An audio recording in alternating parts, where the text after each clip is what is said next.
Hello, ഇന്ന് വിഷു സദ്യക്കൊക്കെ വിളമ്പാൻ പറ്റിയ ഒരു പച്ചടിയായിട്ടാണ് ഞാൻ വന്നിരിക്കുന്നത്. കുമ്പളങ്ങ വെച്ചിട്ടുള്ള ഒരു പച്ചടി.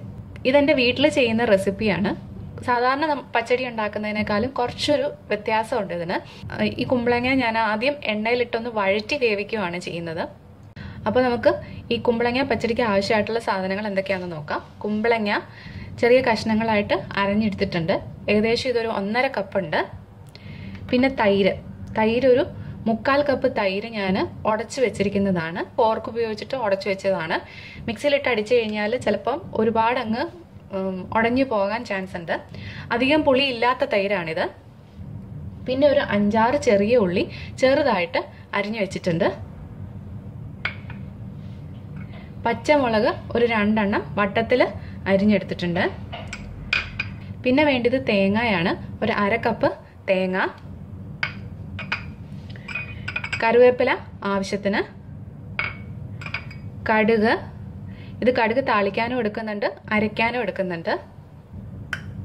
പിന്നെ കടുക് താളിക്കാൻ വേണ്ടിയിട്ട് വറ്റൽമുളക്. ആദ്യം ഒരു മിക്സിയുടെ ജാർ എടുത്ത് ഈ തേങ്ങയും 1/2 ടീസ്പൂൺ കടുകും കൂടെ ചേർത്ത് നല്ല സ്മൂത്തായിട്ട് അരച്ചെടുക്കണം. ഒരുപാട് വെള്ളം ചേർക്കരുത് അരയ്ക്കാൻ വേണ്ടിയിട്ട്. ഒരു സ്വല്പം വെള്ളം മാത്രമേ ചേർക്കാവുള്ളൂ. പക്ഷെ നല്ല പോലെ അരഞ്ഞു കിട്ടണം. ഇനി ഒരു 1/2 ടീസ്പൂൺ കടുക്. ഇത് ആ തേങ്ങയും കടുകും നല്ലപോലെ ഞാൻ അരച്ചെടുത്തിട്ടുണ്ട്. പച്ചടി ഉണ്ടാക്കാൻ വേണ്ടിയിട്ട് ഞാനൊരു പാത്രം അടുപ്പത്ത് വെച്ചിട്ടുണ്ട്. പാത്രം ചൂടായിട്ടുണ്ട്. അതിലേക്ക് ഞാനൊരു 1 ടേബിൾ സ്പൂൺ വെളിച്ചെണ്ണ ഒഴിച്ചു കൊടുക്കുകയാണ്.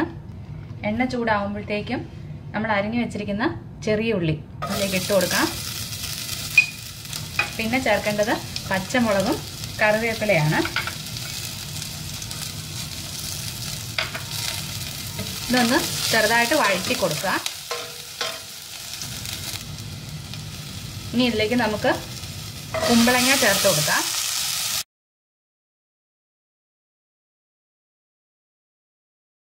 ഇതൊരു 1 മിനിറ്റ് ചെറു തീയിൽ മൂടി വെച്ചൊന്ന് വേവിക്കാം. അത് കഴിഞ്ഞിട്ട് നമുക്ക് ഉപ്പ് ചേർത്ത് കൊടുക്കാം. ഇനി തുറന്ന് നമുക്കൊരു അല്പം ഉപ്പ് ചേർത്ത് കൊടുക്കാം.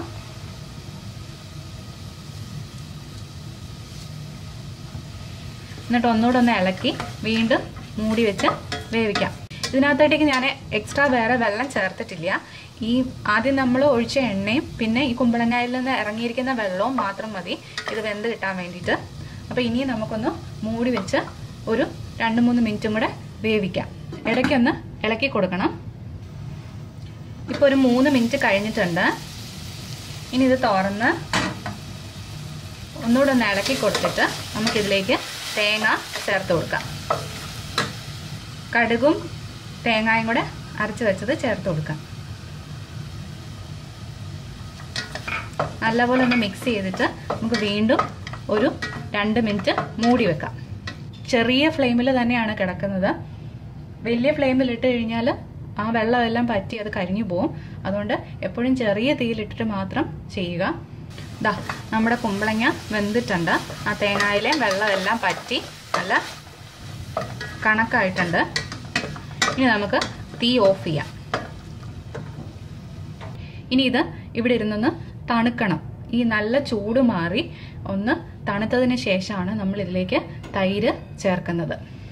നമ്മുടെ പച്ചടി ഒരുവിധം തണുത്തിട്ടുണ്ട്. അതിലേക്ക് നമുക്കിനി തൈര് ചേർത്ത് കൊടുക്കാം.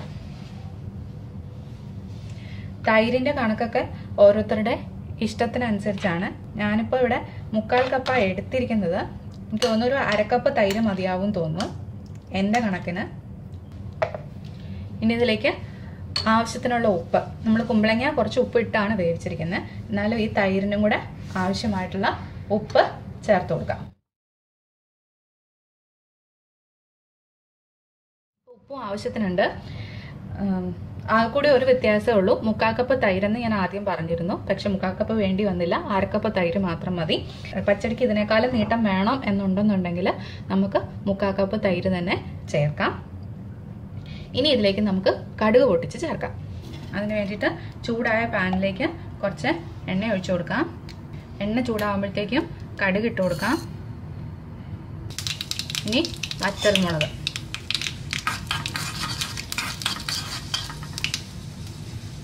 തീ ഓഫ് ചെയ്യുകയാണ്.